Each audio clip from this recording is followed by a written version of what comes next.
अगदी जलद व अचूक बातम्यांसाठी पाहत रहा महामीडिया 24 सदैव तत्पर।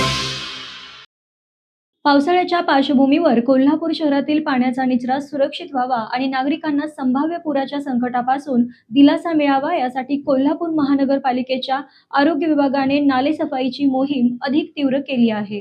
गेल्या 23 मार्चपासून सुरू झालेली ही मोहीम आता अंतिम टप्प्यात पोहोचली असून शहरातील ओढे, चॅनेल आणि नाले उपसण्याचे काम युद्धपातळीवर सुरू आहे। महापालिकेने या मोहिमेसाठी आधुनिक यंत्रसामग्री आणि मोठ्या प्रमाणात मनुष्यबळाचा वापर केला आहे।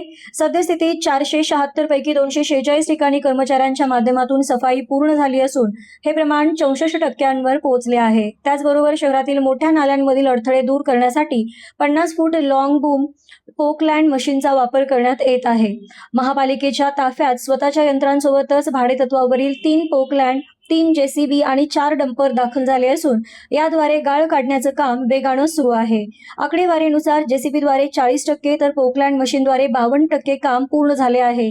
53 कर्मचाऱ्यांनी 2 विशेष पथके विविध भागांमध्ये तैनात असून शहरातील पाण्याचा निचरा होणारे महत्त्वाचे मार्ग मोकळे करण्यावर प्रशासनाचा भर आहे।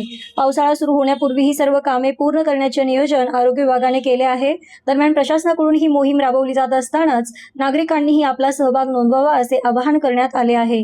नाल्यांमध्ये प्लास्टिक कचरा किंवा इतर साहित्य टाकल्यामुळे पाण्याचा प्रवाह थांबतो, परिणामी शहरात पाणी साचते। त्यामुळे नागरिकांनी नाल्यांमध्ये कचरा टाकू नये आणि प्रशासनाला सहकार्य करावे अशी विनंती कोल्हापूर महानगरपालिकेतर्फे करण्यात आली आहे। तर मग चला सबस्क्राइब करायला विसरू नका महामीडिया 24 न्यूज चॅनलला। महामीडिया 24 सदैव तत्पर।